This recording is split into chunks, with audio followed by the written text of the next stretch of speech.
ক্ষতিগ্রস্তদের এবং যারা নিহত হয়েছেন তাদের পরিবারের জন্য যেই ব্যবস্থা নেওয়া হয়েছিল তা কতটুকু সুষ্ঠুভাবে বাস্তবায়ন করা হয়েছে এবং বাস্তবেই আপনারা কতটুকু তার উপকার পেয়েছেন কি পান নাই সে বিষয়ে তদন্ত করার জন্য আমরা একটা তদন্ত কমিটি গঠন করব এবং বাস্তব চিত্রটা সেই তদন্ত কমিটি রিপোর্টের মাধ্যমে তুলে ধরবে।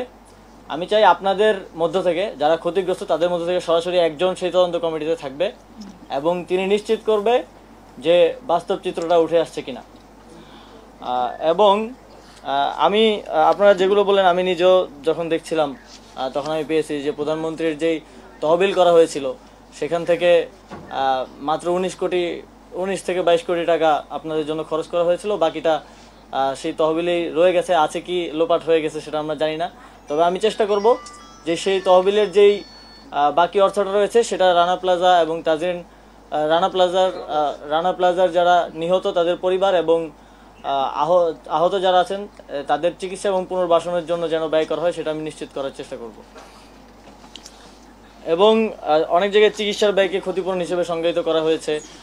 এই সব কিছুই এই তদন্ত কমিটি বাস্তবায়ন করবে এবং তদন্ত কমিটিটা গঠনে আপনারা শ্রমিক নেতাদের মধ্যে থেকে আপনারা যাকে চুজ করেন তাদের মধ্যে থেকে কেউ থাকবে, আমাদের মন্ত্রণালয় থেকে থাকবে এবং সরাসরি আপনাদের পক্ষ থেকে একজন থাকবে।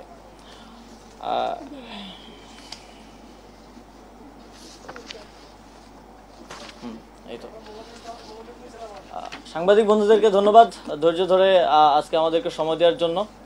আমাদের আজকের আনুষ্ঠানিক প্রেস ব্রিফিংয়ের যেই প্রেস লিস্ট আছে সেটা আমি এখন পাঠ করছি।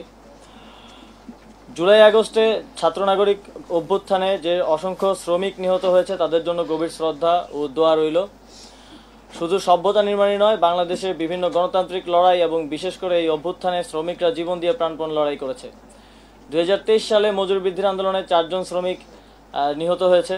এরকম গত 15 বছরে শ্রমিকদের নানা অধিকার আন্দোলনে ফ্যাসিবাদী সরকার হামলা মামলা করে অনেককে নিহত করেছে। এই 21 শতকে এসেও বাংলাদেশের শ্রমিকদের চাকরি নিরাপত্তা, কর্মপরিবেশ, স্বাস্থ্য ঝুঁকি এমনকি জীবন নিয়েও শঙ্কা রয়েছে। ওসি ফাউন্ডেশনের মতে শুধুমাত্র 2023 সালেই কর্মক্ষেত্রে 1432 জন শ্রমিকের মৃত্যু হয়েছে, যা কোনোভাবেই কাম্য নয়। এই মৃত্যু সংখ্যা আমাদেরকে শ্রমিকদের কর্মক্ষেত্রে নিরাপত্তার যে সংখ্যা সেটিকে সামনে নিয়ে আসে। একটি মানবিক মর্যাদা সম্পন্ন কল্যাণকামী রাষ্ট্র গঠনের জন্য এই অভ্যুত্থানে যে শ্রমিকরা জীবন দিয়েছে সেই নতুন বাংলাদেশে শ্রমিকদের অধিকার নিশ্চিতে আমরা সর্বোচ্চ কাজ করব।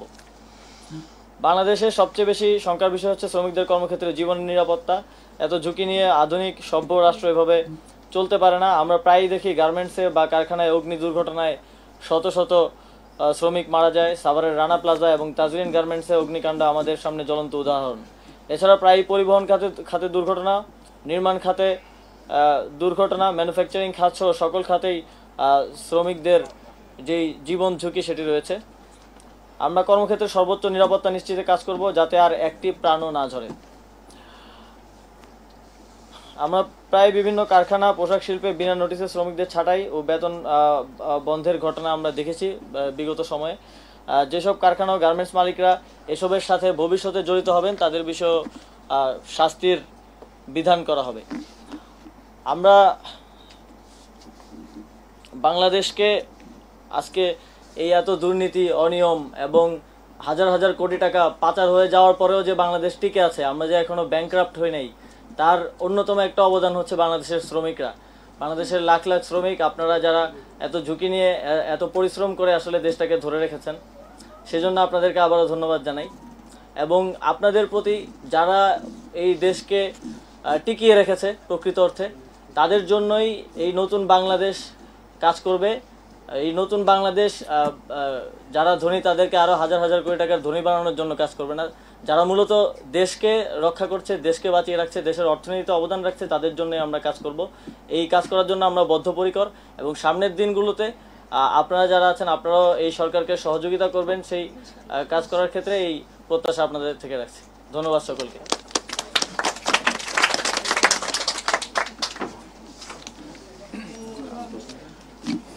সাংবাদিকদের কোনো প্রশ্ন?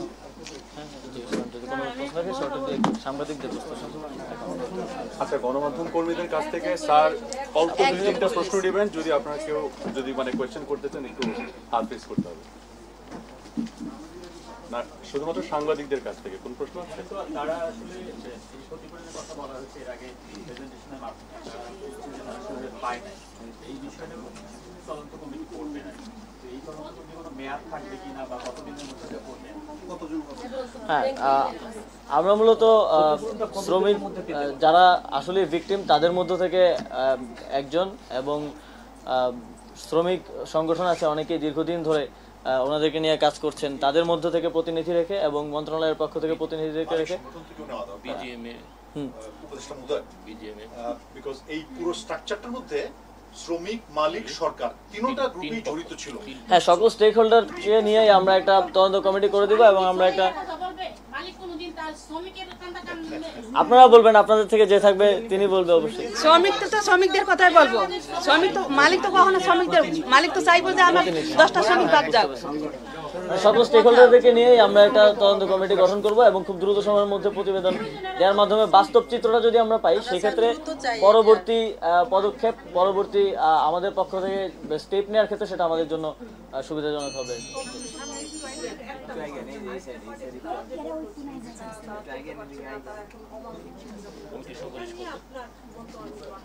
হ্যাঁ, তদন্ত কমিটির সুপারিশের ভিত্তিতে আমরা পরবর্তী স্টেপগুলো নিব। যেহেতু সেখানে শ্রমিকদের প্রতিনিধিও থাকবেন, আমরা আশা করি একটা ভালো সুপারিশ এবং ভালো প্রতিবেদন আমরা সেখান থেকে পাবো। তার ভিত্তিতে পরবর্তী পদক্ষেপ খুব দ্রুত সময়ের মধ্যে আমরা নিব।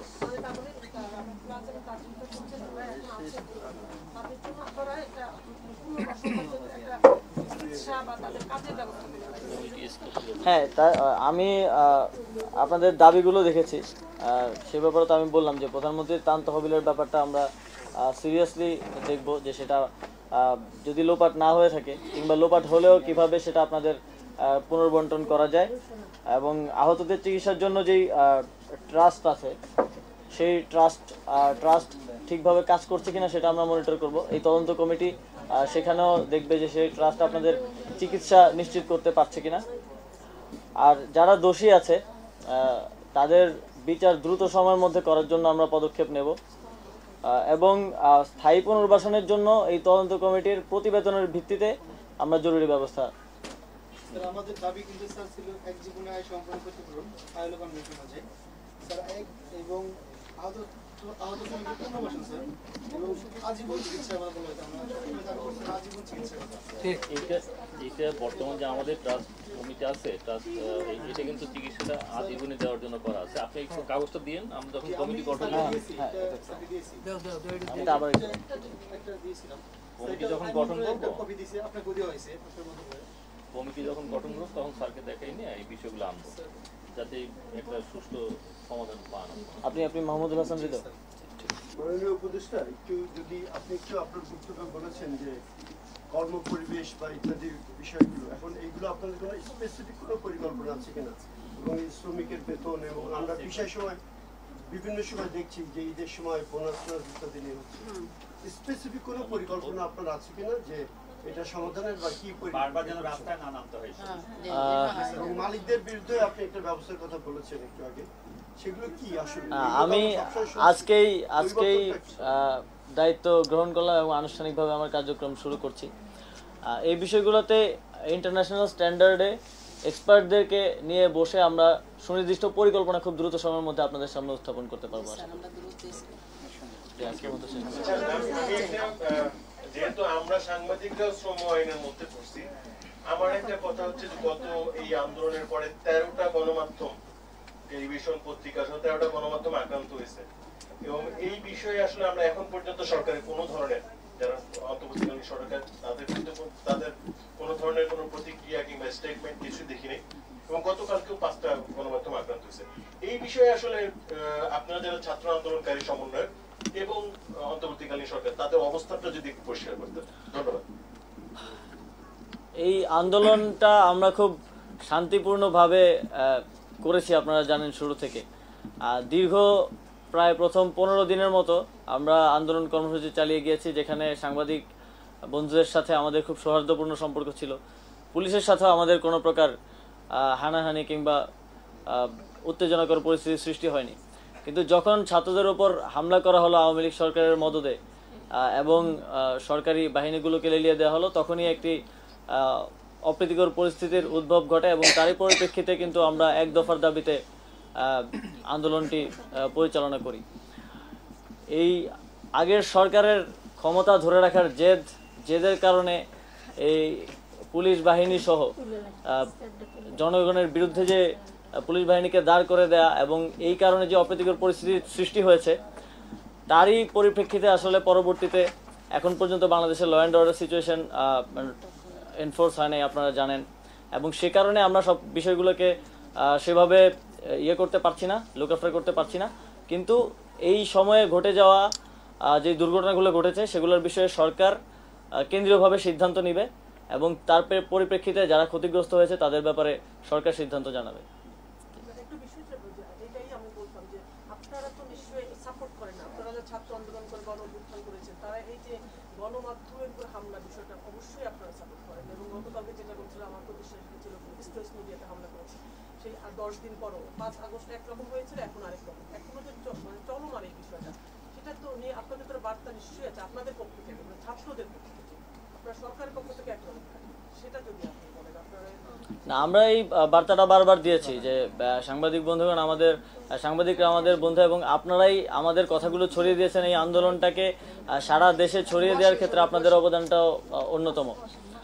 যেই হামলার ঘটনাগুলো ঘটেছে আমরাও কিছু খবর পেয়েছি, সে বিষয়ে ব্যবস্থা নেওয়ার জন্য আপনারা সুস্পষ্ট এবং নির্দিষ্ট অভিযোগ যদি করেন তাহলে আমাদের জন্য সহজ হয়। এখন তো থানাগুলো কাজ করা শুরু করে দিয়েছে, আপনারা যদি মামলা করেন, আমরা জানি যে অনেকেই এখন ছাত্র সমন্বয় পরিচয় দিয়ে, অনেকে ভুয়া পরিচয় দিয়ে প্রভাব খাটানোর চেষ্টা করছে, যেহেতু ল অ্যান্ড অর্ডার সেভাবে এস্টাবলিশ এখনো হয়ে ওঠেনি। তো সেই ব্যাপারে আমরা দ্রুত ব্যবস্থা নিব, আপনারা সুস্পষ্ট অভিযোগ দিলে সেই ব্যবস্থা নিতে আমাদের জন্য সুবিধা হবে। জি, আজকের মতো শেষ। এর আগে আমরা ফোনের ভয়ে নিউজ করতে পারতাম না, এখন যদি আতঙ্কটা কাছে এইরকম যে হামলার ভয়ে আমার চ্যানেলে যদি ভিন্ন মত প্রকাশের কারণে যদি আমার হামলা হয়, সেই ভয়ে যদি আমি এখন নিউজ করতে না পারি, তাহলে তো মত প্রকাশের সেই ব্যাপারটা যেটা আপনারা বলছিলেন সেটা কিন্তু হলো না। আসলে সেই ব্যাপারকে আপনি অন্যরকম ভাবে মত প্রকাশের স্বাধীনতার ব্যাপারে আপনারা আসলে কিভাবে চিন্তা করছেন? তথ্য সম্প্রচার মন্ত্রণালয়ের দায়িত্বে আছেন আমাদের আরেকজন ছাত্র প্রতিনিধি, যিনি সরকারে আছেন, মোহাম্মদ নাহিদ ইসলাম। তিনি মত প্রকাশের স্বাধীনতার ব্যাপারে তিনি তার বক্তব্য রেখেছেন, আপনারা জানেন, এবং সেটি নিশ্চিত করার জন্য এই সরকার সর্বোচ্চ ব্যবস্থা নিবে এবং তিনি তার যোগ্য নেতৃত্বে আপনাদেরকে সেটি নিশ্চিত করতে পারবেন বলে আমি আশা রাখি। ধন্যবাদ।